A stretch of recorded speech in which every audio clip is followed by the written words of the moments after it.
Ir paleisim šildymą. Kokia. Dabar. O dievai. Nežinau, kaip čia lietuviškai reikės tą filmą daryti. Nes kaip nors. Hello people. Bandysiu pirmą kartą gyvenime daryti video lietuviškai vietoj anglų kalbos.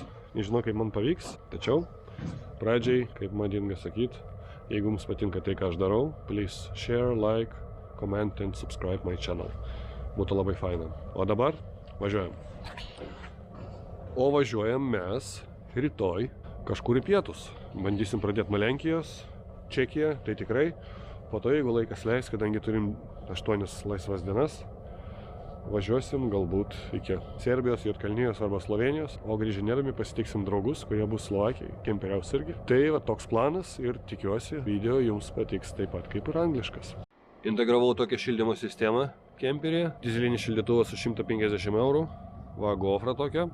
Iškirpau pagal formą plastikinį rėmelį. Gali reguliuoti srautą ir tikrai 5 kW pilnai užteks.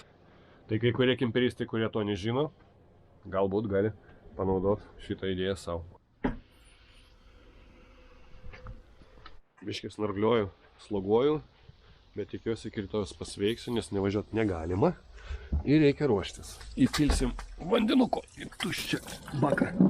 Ir paleisim šildymą. Reikia prieš važiuojant visą laiką pravaryti trumą šildytuvą, karštą vandenį ir dujinį šildymą, kad viskas prasidirbtų. Ilgai stovėjo. Funkcionuoja. Vienas jau pasiruošęs kelionį. Stovi laukia. 9 val. Ryto. Variklis užkurtas. Šunų desantas vietoje.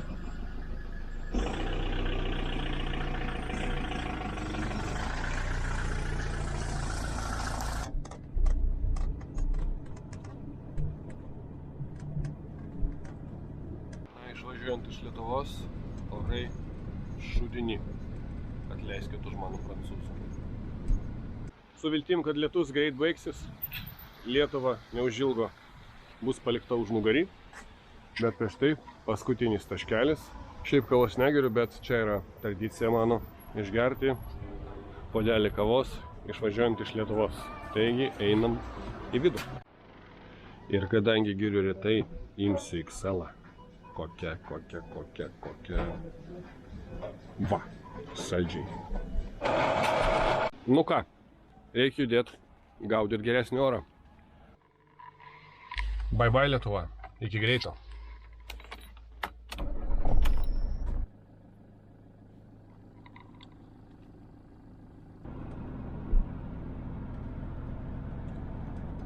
Pavyko Kolonkės dar kokį 15 km.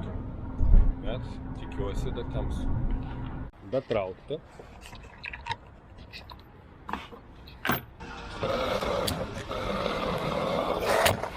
Dabar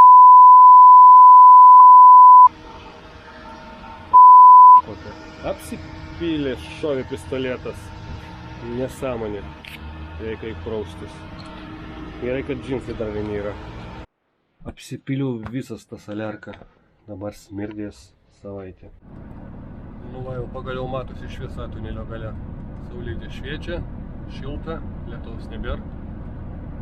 Jau artėjom Varšuvos ir planas vakarui jau yra. Apie jį netrukus.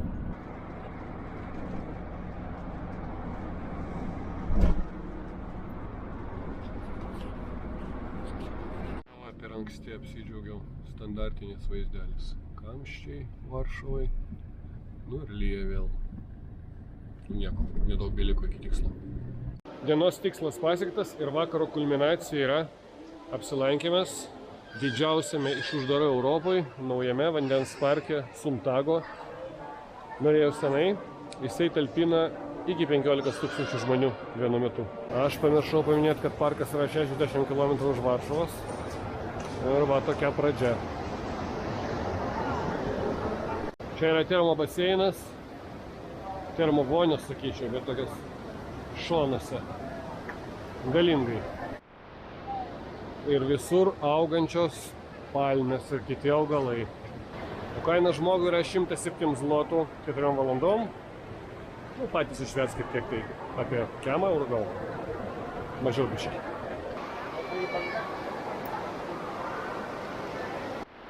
О, dievai. O, dievai. Jų čia milijonas. Nesibaigianti.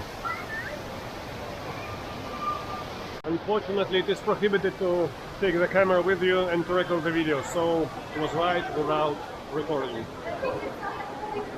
Aš angliškai pradėjau kalbėti. Deja, bet čia yra draudžiama čiuožt su kamera rankoj, tai teko čiuožt be jos greitai ir tamsoj. Va, žiūrėkit, koks žemėlapis, kas važiuos, kad susipažintumėt, kiek čia visko daug. Galit ant pauzės pastatyti. Vienas iš 32 takelių čia yra būtent tamsoj čiuožt. Ir aš pirmą pasirinkau čiuožt tamsoj, nors man nepatinka. Teko. Tokios pirtelės išmėtytos po visą teritoriją, nedidukės.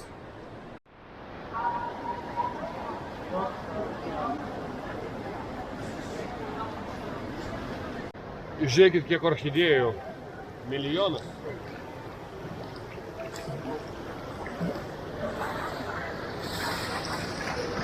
Jie sako, kad palmės vežtos iš kažkur ir jos tikros yra. Na, reikia eiti toliau. Iki šio momento man šiame vandens parke geriausia buvo Kvitinės salos. Reikia įsiperdolinti pirtelę. Ten jau nefilmuosiu. Nu va, dabar einu visiškas džiunglės čia. Už kiekvieno medžio beveik vyksta fotosesijos. Va, tetulytės fotkinasi. Gultai ruoniams. Tai visai neblogai. Sriuba kainavo 18 zlotų ir vat šitas kiberis ėdalo 3,9, iš viso tam 7, tai apie 12 eurų, o alus kainavo 19 zlotų, tai apie 4, gal mažiau biškį. Tai visai padoriai. Po Norvegijos, kur 15 eurų už bokalą mokėjau, tai visai normaliai. Šiaip aš nevalgau tokių nesąmonių, bet šiandien valgau. Gerta, viskas ateita. Iš tikrųjų nėra blogai, bet nėra ir wow. Nemanau, kad tai verta tokių didelių pinigų, bet vaikams tikrai fainai. Pabūsiu vaikas.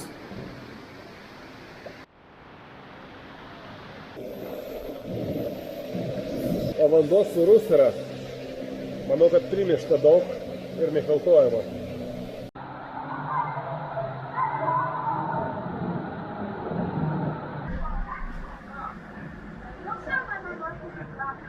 Ir čia irgi girtakliauja.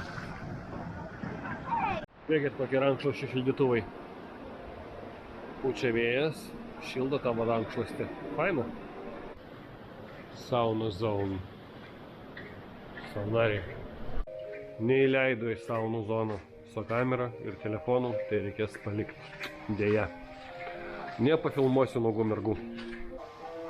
Saunas buvo neblogas, bet nuogų merginų neradau. Tik nuogų dėdų. Merginų iš vis mažai buvo. Tai mano viltis žlugo, tenka eit atgal į kemperį. Pirma diena, manau, kad baigta. Likit su manim, toliau bus įdomiau. Žmonės po biškį išsilaksto, lieka tik kemperį. Ir šiandien pirmą kartą testuoju savo dyzelinį šildymo įrangą.